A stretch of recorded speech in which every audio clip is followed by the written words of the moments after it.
أعوذ بالله من الشيطان الرجيم بسم الله الرحمن الرحيم وليستعفف الذين لا يجدون نكاحا حتى يغنيهم الله من فضله والذين يبتغون الكتاب مما ملكت أيمانكم فكاتبوهم إن علمتم فيهم خيرا وآتوهم من مال الله الذي آتاكم ولا تكرهوا فتياتكم على البغاء إن أردنا تحسنا لتبتغوا عرض الحياة الدنيا ومن يكرههن فإن الله من بعد إكراههن غفور رحيم ولقد أنزلنا إليكم آيات مبينات ومثلا من الذين خلوا من قبلكم وموعظة للمتقين.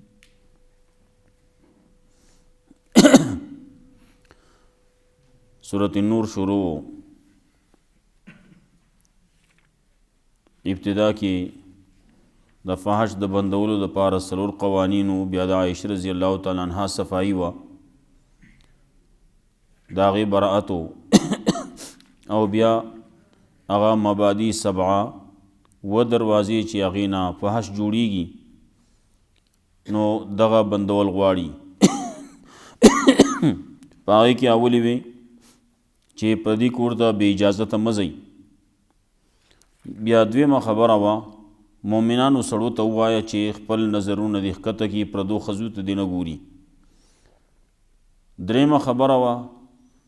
مؤمنانو ښځو ته مو ووایه چې هغې دې ښکته کړي، خپل نظرونه ښکته کړي، پردو سړو ته دې نه ګوري. بیا بله خبره وه څلورمه چې خپل ډول ډال بچاته نه ښکاره کوي ما سوا د یو څو کسانو چې هغې ته ښکاره شي نو خیر دی. بیا ورپسې پنځمه خبره وه چې بې نکاحو له نکاح وکړي. نو شپږمه خبره راځي چې غلامان دي هغې عقد کتابت غواړي نو هغو سره کتابت وکړي. خبر به راځي بیا به کوو عقد کتابت.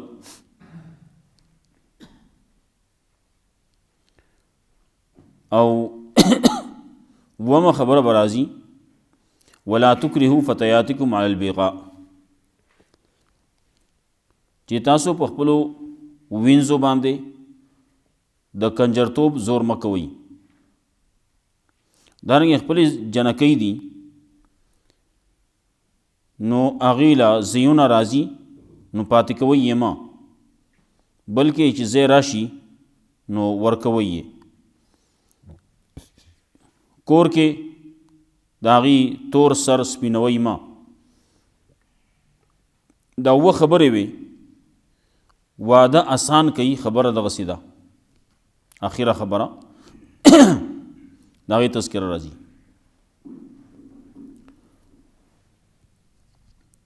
نو مخکې کوم چې پرونی آخري آیت دغه و قانونو چې بې نکاحو له نکاح وکړي. په دې بې نکاحو کې آزاد خلق هم دي او غلامان هم دي. خبره پکې دا هم وکړه که دې غریبانان یې الله به غنیان کی، واده وله وکړي چې الله یې غنیان کی. ولې مخکې نه سړی ځان نه پیژني، د پیسې اسې الوځئ، فضول خرچیانې کوي. نو چې کله واده وکړو نو وس د باندې زور به راشي نو دی به پیسه بچت کوي، دی به د خپل وړو د خپل کور والو د هغې خرچ اخراجات هغه په ده باندې نو دی به لکوټې کنټرول شي. دا خبره ده کله چې یو وړوکی بالغ شو نو د بلوغ پورې دا ذمواري د مور و پلاري. بیا اخواته د خپل د مټو د لاسو طاقت په هغې باندې به د ګټي او ځان له به خوري. دا بعضې خبرې داسې چې مور و پلار باندې دا خبره د هغې دپاره یو حق دی، لازم پې نه دی، لیکن ښه ده چې داسې وکړي چې کله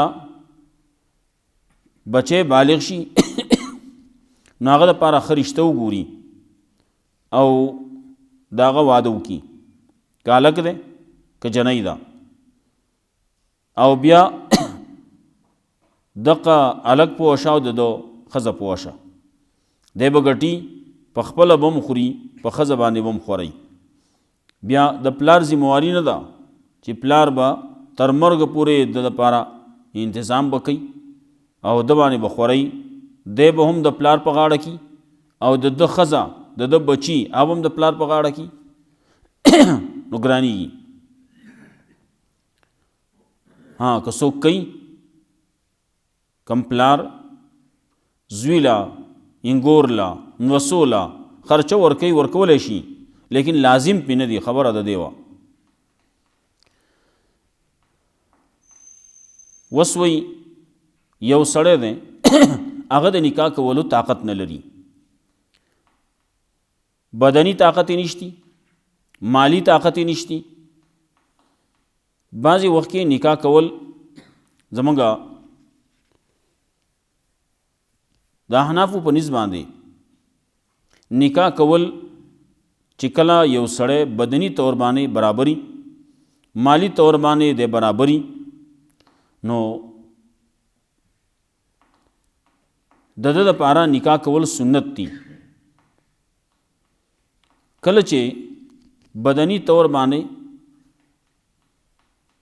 د ده باندې زور راځي، د ګناه خطرې، او مالی طور باندې هم د ده گزاره کیږي، نو په داسې حال کې په ده باندې واده کول، نکاح کول واجب دی، بیا لازم دی پې داسې نه چې ګناه کې اخته شي.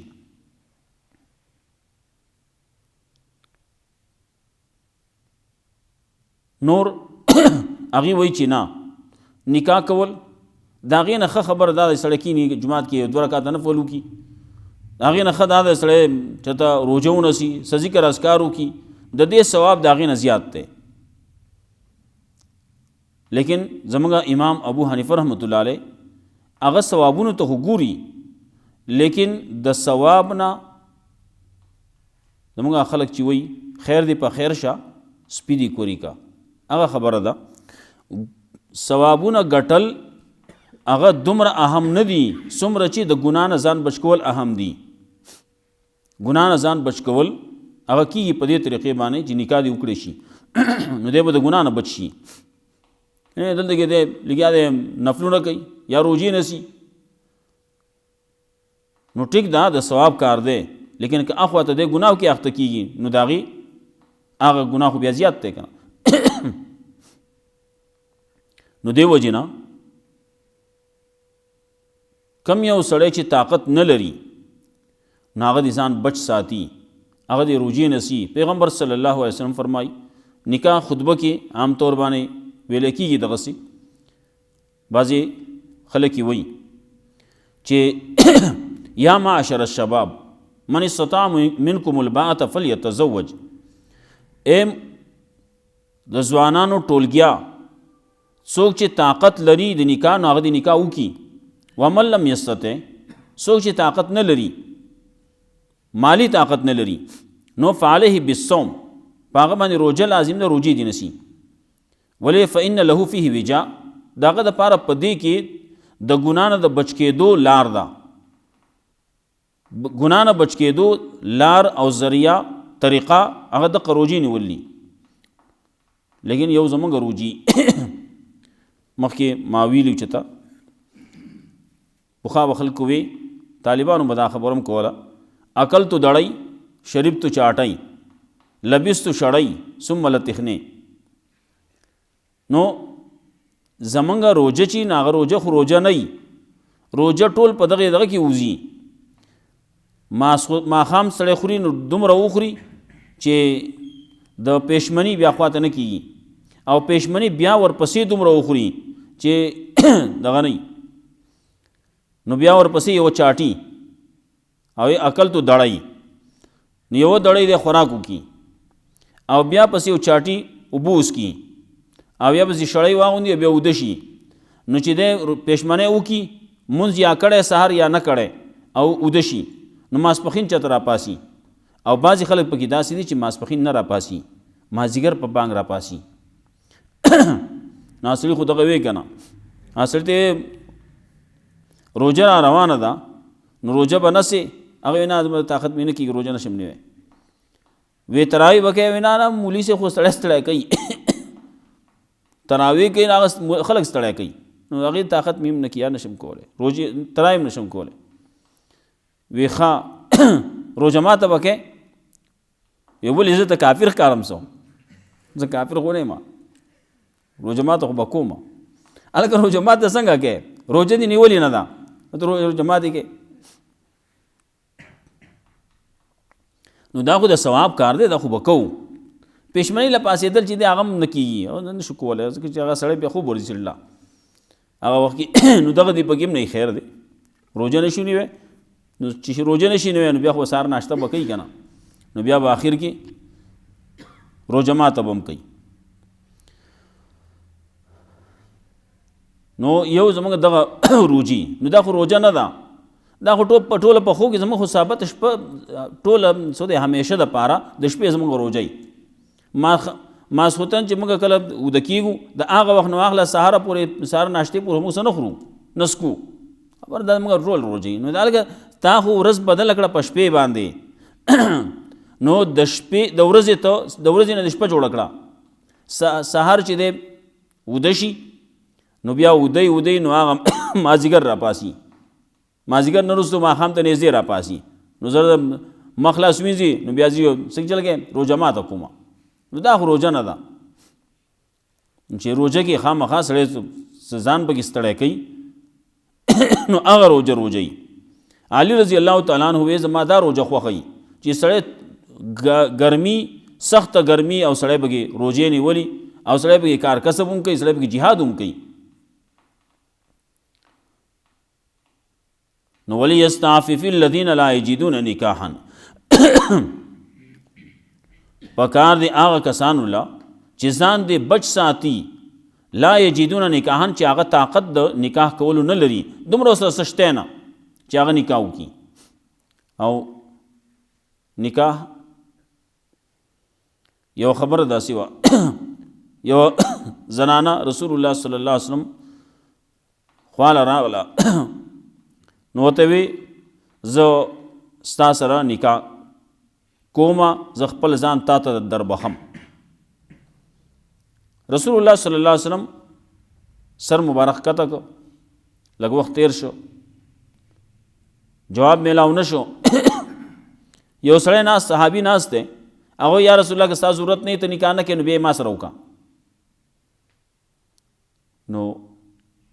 رسول الله صلی الله علیه وسلم ښه ته نکاح کې ښځې ته ویې ستا نکاح ورسره کوې هغوی او چې ته نه کوې یا چې ته مې چا سره نکاح کوې جو کوم سړی ته ویې ورشه راوړه څه سره شته که نه ما سره هېڅ نشته ورشه وګوره اگر که په دې وخت کې څه نه څه خو ورکړه که نه په نکاح کې مهر کې وی د وسپنې ګوتې قدرې وګوره هغه ورکړه نو هغه وی چې زه وی کته څه نشتي وی څه در سره دی وی دا یو څادر دی نو دا به نیم دی له ورکړه نیم به زما شي وی نیم به داسې چل کوي نو بیا رسول الله صلی الله علیه وسلم تپوس کو استاد ته قرآن ته یاد دی ویاو ما ته پلان کې صورت ته یاد او دا خو ډېر شی دی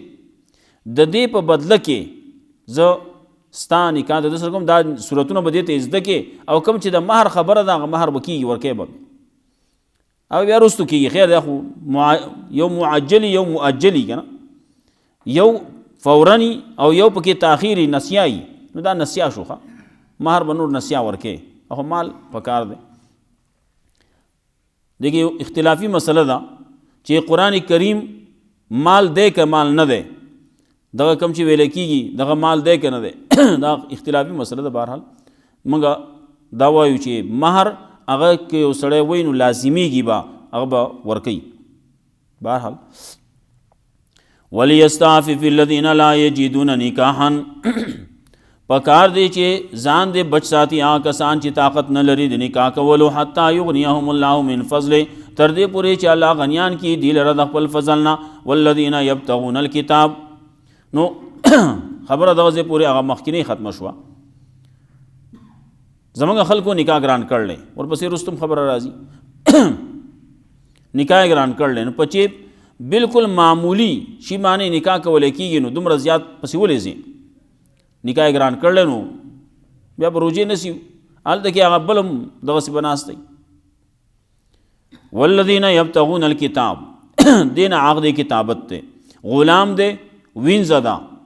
دی عقد کتابت کول غواړي ځان آزادول غواړي. نو زمونږ شریعت کې دا دی چې غلامان آزاد کړي ترغیب ورکوي آزاد کړي. کله یو سړي باندې بعضې خبرې راغلې نو هلکه غلام آزاد کا قسم یې وکړو غلام آزاد کا زهار یې وکړو غلام آزاد کا. دارنګې یو ځای کې بل ځای کې په دې کې ویل کېږي غلام آزاد کا غلام آزادول لپې یو سړي قتل کړل قتل خطا تی شی دی غلام آزاد کوي. نو دغه غلام آزادولو ترغیب هم ورکوي او ورسره بعضې جرمانو کې هلکه د آزاد کا خبرې راځي. دویم دا دی چې عقد سړی وایي ما آزاد کا نو هغې کې ګڼ قسمونه دي. یو عقد کتابت دی مکاتب ورته وایي او یو ته مدبر وایي. مدبر دا دی چې سړی وایي زما د مرګ نه وروستو ته به آزاد یې. یو کې ام ولده راځي نو دا چې نو دا د مرګ نه وروستو دا ښځه ده نو دا هم ازادېږي چې دا یې ام ولده کړي. او سړی دی نو هغه ته هم وایي هغه ته مدبر وایي.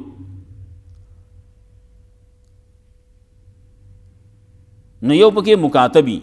نا مکاتب دی ته وایي چې سړی ورته په خپله وایي یا دا غلام په خپله باندې آقا ته وایي چې زه به تاله پیسې درکم او ما آزاد کا. یا سړی ورته وایي هلکه ماله پیسې راکړه او تا به زه آزاد کم. خبره د هغې وشي لیکل وشي دومره پیسې به ته ماله راکې په دومره وخت کې نو زه به ته آزاد کم ته به آزاد یې. ټیک ده. نو چې کله عقد کتابت وشو د هغې نه وروستو دا سړی به اوس د مالک خدمت نه کوي دی به ځان له اوس ګټي نو ځان له به ګټي چې خپل هدف چې دی هغې ته ورسي او هغه پیسې پوره کړي او هغه مالک ته حواله کړي. چې مالک ته هغه پیسې حواله کړي نو دی به آزاد شي. نو د هغې خبره کوي نو چې کله غلامي سړی دی او که ښځه ده وینځه ده نو دلته کې چې دی دغسې دي نو دې کې هم مسلې راځي د بدکارۍ. نو الله وایي دا آزاد کوي چې دا داسې یې نو دلته کې خو د دې طاقت نه کېږي چې نکاح وکړي یا د دې صورت نه پوره کېږي نو دی به نور لارې اختیاروي نو دې وجې نه آزادي کوي. نو والذین یبتغون الکتاب کسان چې طلب کوي عقد کتابت مما ملکت ایمانکم دا کسانو نه چې مالکان دي ستاسو ښي لاسونه فکاتبوهم نو عقد کتابت ورسره وکوي. ان علمتم فیهم خیرا که پته یې تاسو پوهیږئ په دې کې د خیر. وآتوهم من مال الله او ورکوئ هغې له د مال د الله نه الذي آتاکم هغه چې الله تاسو له درکړلي. نو یو مطلب دا چې الله تعالی مال درکړلی ستا سره عقد کتابت کړلی نو ته ورته څه پرېږده. بل سړی دی پردی سړی دی نو هغه وایي هلکه دې سړي عقد کتابت کړلی د ده سټ بند دی نو دله پیسې ورکړه چې د خپل عقد کتابت کې خپلې پیسې ورکړي چې دی آزاد شي. نو بل سړي ته هم ترغیب دی ته وله ورکړه آزادې کا او ده ته دغې خپل مالک ته هم دی دا وینا ده د الله طرف نه ترغیب دی. وآتوهم من مال الله او ورکوئ دی له د مال د الله نه. دا ستا سره چې دا چا دی دا د الله مال دی دی وایي زما دی ستا دی خو پته ولګي چې بل ورځ سترګې پټې شي دا چا دی سترګو پټېدو پورې ستا په لاس کې دی نو نوره خوا ته ستا نه دی. نو وآتاهم من مال الله، نو ورکوي دی له مال د الله، الذي آتاکم هغه مال چې الله تاسو له درکړل، ولا تکرهوا فتياتکم علی البغاء. دی جناب آخری خبره کوي وما خبره دا ده چې ولا تکرهوا فتياتکم، تاسو زور مکوي، جبر مکوي، فتياتکم په خپلو وینځو باندې یا په خپلو جنکو باندې علی البغاء د کنجرتوب. ان اردنا تحسنا، کله چې هغې غواړي پاک دامنی، تاسو څه دپاره دغه زورونه کوئ؟ لتبتغوا عرض الحیات الدنیا، د دپاره دی چې واخلئ تاسو په دې باندې عارضي سامان د ژوند د دنیوي. ومن یکرهن، او چا چې زور کو په دې باندې، فإن الله من بعد اکراههن غفور رحیم، یقینا الله ورستو د اکراه د دینه دی بخونکی مهربان. مطلب دا یو خدا دا چې دو پټ په پټه باندې پته نشتی، پټ په پټه باندې په ښکاره باندې څوک کولی شي؟ ښکاره باندې چې کله قانوني شرعي دی او دغسې مسله کولی کېږي، نو هغه باندې خو که آزاده ښځه ده او غیر شادي شده ده نو سل دوری دي، او که شادي شده دی نو هغه باندې سنګسار دی. شرعي قانون کې کله داسې کېږي، خو پټ په پټه څوک لګیا دي نو څه کوي؟ زور کوي د هغې باندې د کنجرتوب، څوک یې ګډوي، څوک پې دغه زیونه چلوي او په هغې باندې پیسې اخلي. ان اردنا تحسنا لتبتغوا عرض الحیات الدنیا، تاسو عارضي سامان د ژوند دنیوي غواړئ. یو مطلب دا دی. دویم مطلب دا دی چې خپلې جنکۍ دي، نو خپلې جنکۍ دي نو دا به چاله ورکوي؟ پرون ما خبره غالبا شو وه، څه شی ساتي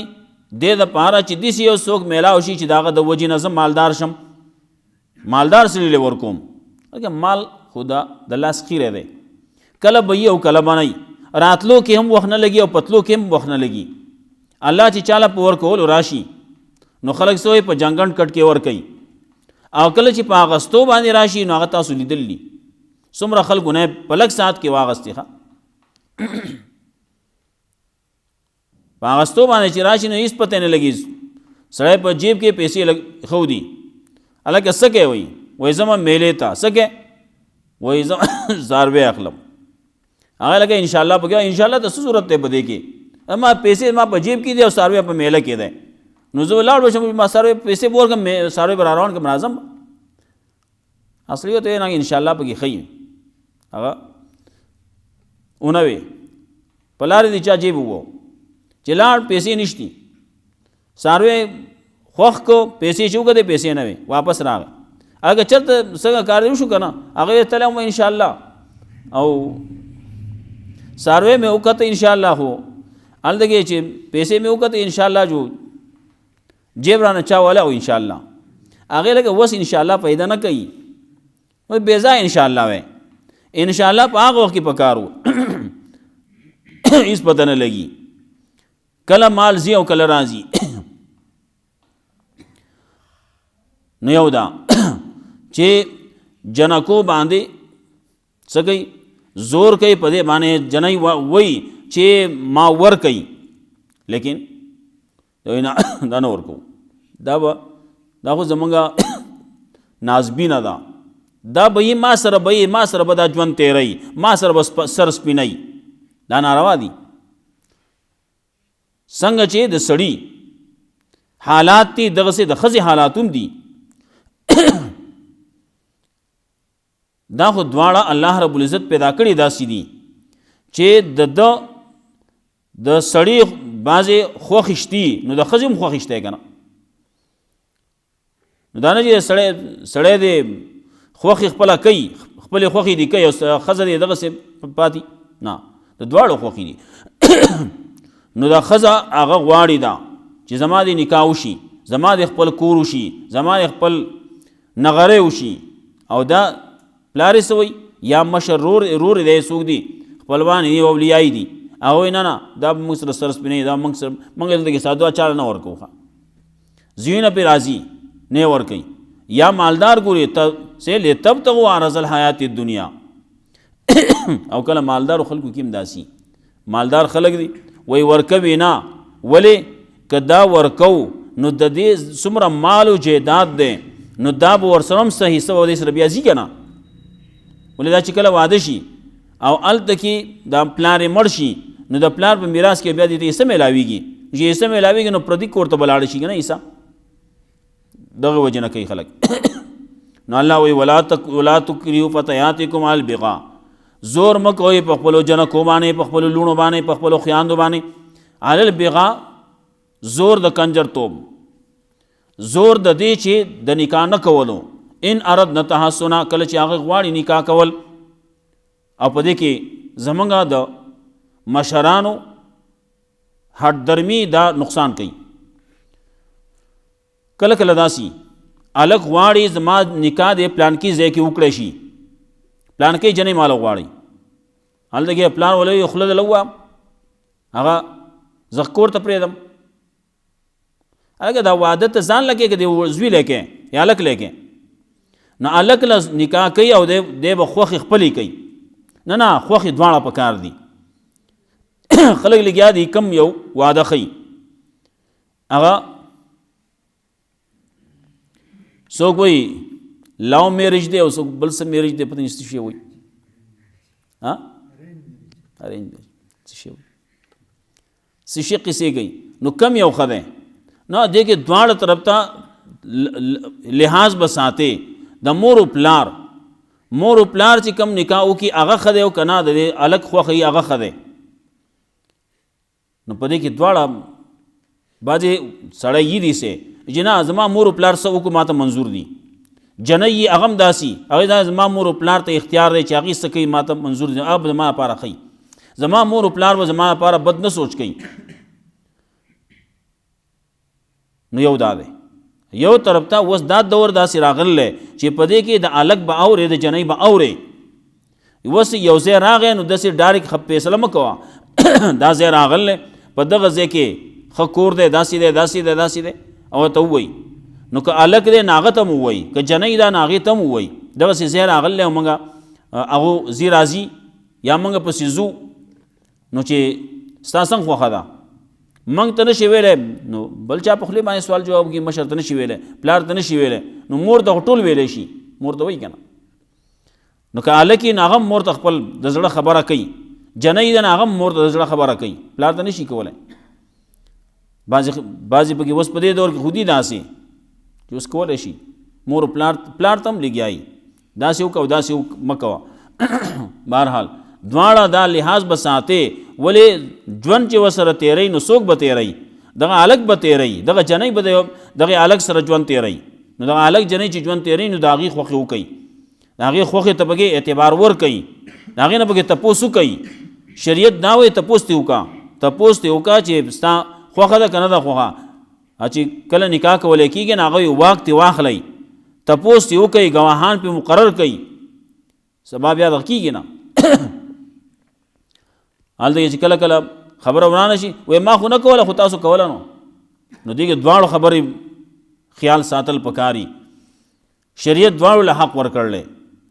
نو ومن یکرههن فإن الله من بعد إکراههن غفور رحیم نو چا باندې چې زور وشو فإن الله من بعد إکراههن نو یقینا الله رستو د دې اکراه د دینه خامخا دی بخونکی مهربان نو څوک چې زور کوي په دې زنانو باندې چا چې زور وکړو په زنانو باندې یقینا الله رستو د دینه د زنانو باندې چې څه شوي دي اکراه پې شوې ده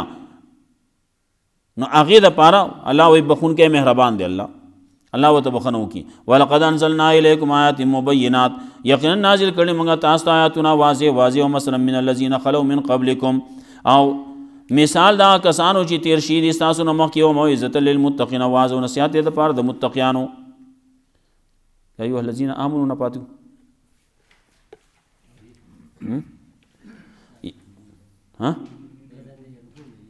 یا ایها الذین آمنوا لا تدخلوا بیوتا غیر بیوتکم سبا بله مسله شروع کیږي اگر چې منټ دوه پکې ولګي. یا ایها الذین آمنوا ای مؤمنانو لا تدخلوا بیوتا غیر بیوتکم مه داخله کې تاسو کورونو ته داسې کورونه چې تاسو کورونه نه پردي کورونه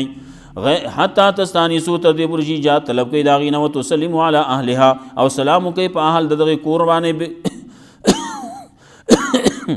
ذالکم خیر لکم دا غوره ده ستاسو دپاره لعلکم تذکرون دپاره تاسو پند واخلئ. فإن لم تجدوا فيها احدا که نه مومئ تاسو په هغې کې یو تن فلا تدخلوها نو مه داخلېږئ هغې ته حتی یؤذن لکم تر دې پورې چې اجازه درکړی شي تاسو له. وإن قیل لکم ارجعوا فارجعوا او که ویلی کېږي تاسو ته چې واپس کېږئ نو واپس کېږئ یا واپس شئ نو واپس کېږئ هو ازکا لکم دا ښه پاکوونکی ستاسو دپاره والله بما تعملون علیم الله په هغه څه باندې تاسو یې کوئ پوه دی. لیس علیکم جناح نشته تاسو باندې ګناه ان تدخلوا بیوتا غیر مسکونة چې داخلېږئ تاسو هغه کورونو ته چې هغه نه یې اوسېدو والا فیها متاع لکم په هغې کې سامان ستاسو. والله یعلم الله پوهېږي ما تبدون په هغه چې تاسو یې ښکاره کوئ ما تکتمون چې تاسو یې پټوئ.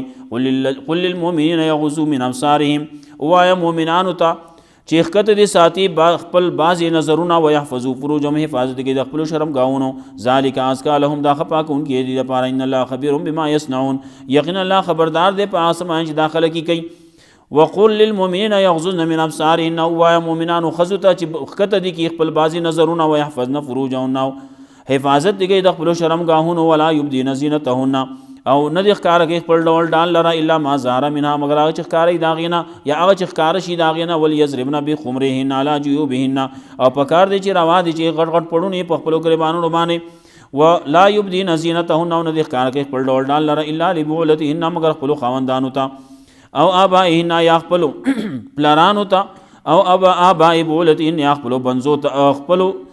خرانو ته او آبائهن ابنائهن یا خپلو زامنو ته او ابناء بعولتهن یا خپلو بنزو ته او اخوانهن یا خپلو رونو ته او بني اخوانهن یا خپلو ورېرونو ته او بني اخواتهن یا خپلو خوریونو ته او نسائهن یا نورې زنانه مؤمنه و ملکت ایمانهن یا هغه چې مالکانی د دې خلاصونه او التابعین غیر اولی الاربة من الرجال یا هغه تابع چې هغه نه تابعدار خاوندان د خواهش من الرجال د نارینه او ناوی الطفل الذین لم یظهروا علی عورات النساء یا هغه واړه چې لم یظهروا چې هغه نه دي خبر په عورتونو د ښځو باندې ولا یضربن بارجلهن او نه دي راچې خپلو خپو لره لیعلما د پاره دی په درز باندې خپل خپې دي نه راچې لیعلما د پاره دی چې ښکاره شي خلک پوه شي په هغه څه باندې ما یخفین من زینتهن چې پټې ساتي دي د خپلو ډول ډال نه. وتوبوا الی الله جميعا او توبه وباسئ الله ته ټول په یو ځای باندې ای مؤمنانو لعلکم تفلحون د پاره دي چې شئ کامیاب. وانکحوا الایام منکم او نکاح کوئ بے وعدولا ستاسونا والصالحین من امائکم من عبادکم و امائکم او صالحان ستاسو د غلامان او ستاسو د وینځونه یکونو فقراء کی دی فقیران غریبانان یغنیهم الله من فضل الله بغنیان کی د خپل فضل نه والله واسع علیم الله دې وسط راوسن کې پوها. وليستعفف الذين لا يجدون نکاحا او پکار دی چې ځان دې ساتي هغه خلق لا یجدون نکاحا چې هغه طاقت نه لري د نکاح کولو حتی یغنیهم الله من فضل تر دې پورې چې الله غنیان کی دی لري د خپل فضل نه. والذین یبتغون الکتاب کسان چې طلب کوي عقد کتابت لره مما ملکت ایمانکم دا کسان نه چې مالکان دي تاسو خلاصونه فکاتبهم نو عقد کتابت وسره کوي ان علمتم فیهم خیرا که پوهیږئ تاسو پته تاسو ته پاغي کې د خیر پوهیږئ تاسو پاغي باندې د خیر وآتوهم من مال الله اور کوئی اغیله د مال د الله نه الذي آتاکم چې الله تاسو درکړل. ولا تکرهوا فتياتکم على البغاء او زور مکوئ په خپلو جنکو باندې په خپلو وینځو باندې البغاء د کنجرتو وین اردن تحسن کله چې هغې غواړي پاک دامنی نو کله چې هغې پاک دامنی غواړي نو بیا خو بالکل په زور نه دی پکار خبرې پکې وي خو بیا ورانیږي ټیم دغه کېږي. لتبتغوا عرض الحیات الدنیا د پاره دی چې طلب کوئ تاسو عارضي سامان دی ژوند دنیوي وما یکرهن او څوک چې اکراه کوي په دې باندې فإن الله من بعد اکراههن یقینا الله رسو د اکراه د دینا د زور د دینا د جبر د دینا الله دې بخونکې مهربان. ولقد انزلنا الیکم آیات مبینات یقینا نازل کړل موږ تاسو ته آیاتونه واضح ومثلا من الذین خلوا من قبلکم او مثال دا کسانو چې تیر شي دي تاسو نه مخکې وموعظة للمتقین واعظ نصیحت د پاره د متقینو. الله رب عزت موږ قرآن و سنت باندې عمل کول توفیق راکړي. اخر دعوانا اللهم قنا عذابك يوم تبعث عبادك ربنا ظلمنا انفسنا ولم وشمنده شو